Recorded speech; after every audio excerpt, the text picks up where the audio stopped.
Vou falar para vocês agora sobre a anatomia do tronco e dos braços. A anatomia do tronco e dos braços talvez seja uma das partes mais difíceis de desenhar do corpo humano,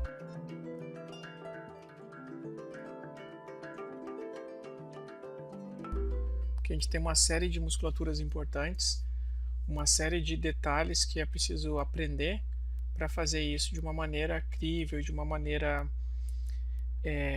que leve a pessoa a acreditar que aquilo parece ser a realidade, tá? De novo, igual o rosto, o pescoço, a anatomia ela pode ser mais realista, você pode ter uma abordagem mais analítica, como a anatomia pode ser mais estilizada e você ter uma abordagem mais gestual, tá? Os braços, quando estilizados, eles se tornam bem simples, porque basicamente os braços estilizados são dois cilindros. As costas estilizadas, o tronco estilizado também se torna uma forma bem fácil, porque não diferencia muito de uma forma que até parece mesmo uma borracha, né? Então, como se fosse um retângulo, né? Tridimensional. Então, aqui algumas coisas para vocês. Então, a primeira delas é como construir essa forma, tá? Então, aqui tem algumas maneiras de construir essa forma. Essa primeira, que nem eu falei para vocês, que ela é como se fosse um triângulo, né? Um retângulo ou uma forma de uma maneira de construir em box, em caixa, né? É uma maneira bem conhecida de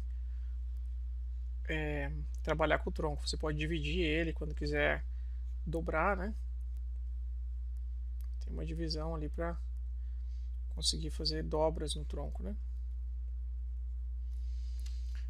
A outra maneira é que quando você usa duas formas, usa uma esfera e um retângulo. Essa maneira aqui é bem conhecida de trabalhar com tronco. E a outra é uma maneira mais analítica, mais próxima da forma anatomicamente correta do tronco. Tá? Basicamente, desenhar o tronco não é tão difícil. O tronco com os braços também pode ser feito da mesma maneira. Você pode fazer mais como se fosse formas geométricas, como você pode já fazer um meio termo, como se fossem formas geométricas mais arredondadas, ou ter uma abordagem bem mais anatômica. Aqui tem algumas questões interessantes assim do tronco do homem e da mulher, que é a questão das cabeças, né? Então você vê que o tronco de altura é do queixo, abaixo da cabeça, né? Abaixo da cabeça até o final aqui da pelvis, você tem 3 cabeças de altura. E de um ombro ao outro, você tem 2 cabeças deitadas, uma para cada lado, para cada ombro.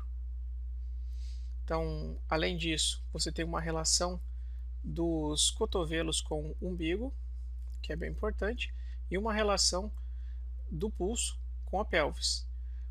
Como o movimento do braço, se você fizer, ele vai ser um movimento, nunca vai ser um movimento reto assim, ele vai ser um movimento circular em arcos, essas relações também obedecem os arcos. Também é interessante de ver da questão da forma masculina, que ela tem menos curvas de frente e de lado, né? Então aqui você pode ver uma forma mais reta. Já no tronco feminino, você tem elementos parecidos, só que você já vai ter uma diferença maior. Do queixo até o final da pelvis, você também vai ter 3 cabeças. Né? Só que aqui você tem um elemento diferente, que é a largura vai ser menor. Então você pode ter uma cabeça aqui ou menos ainda do que isso. Tá? Se a mulher é mais forte, mais atlética, você vai ter nisso. Se for menos, aí você vai ter às vezes só meia cabeça para cá e meia cabeça para cá, ou uma cabeça mais aqui dentro. A relação em arcos do umbigo também vai continuar a mesma, e do pulso com a pelvis também continua a mesma em arcos.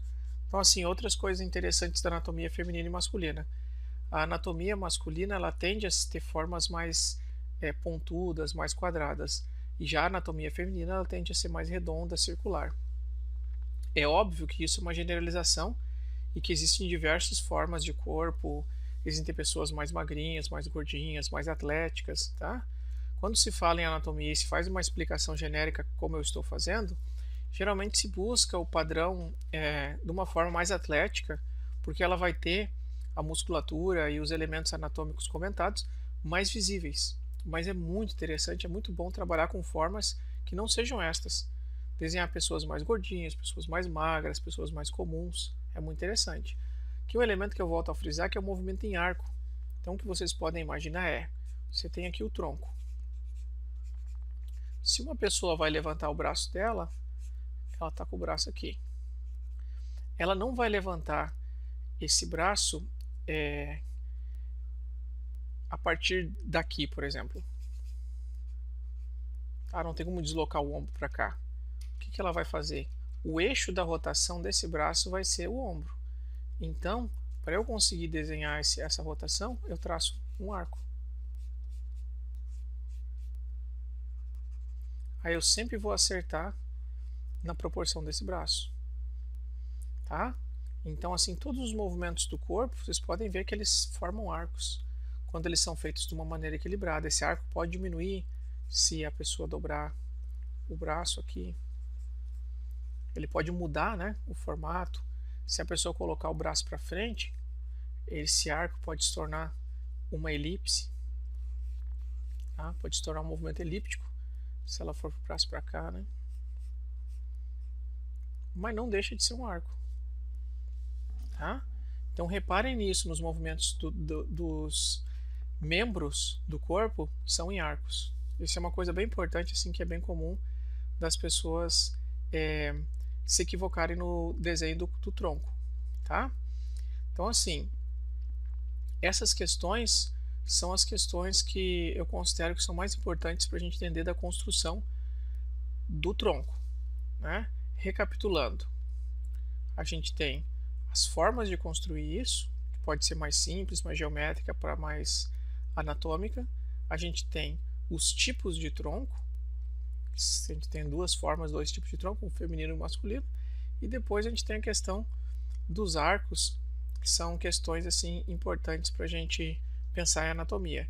Então, pensando em construção do tronco, dos braços, que é o ponto que a gente está focando nessa aula, pense nesses três elementos que eu falei, ok? Muito obrigado. Esse vídeo é uma amostra do curso Desenho para Animação. Se você ficou interessado em fazer parte de uma turma, clique no link da descrição. Dê um like no vídeo e se inscreva no canal para receber vídeos semanalmente sobre arte sequencial e nossos projetos. Obrigado!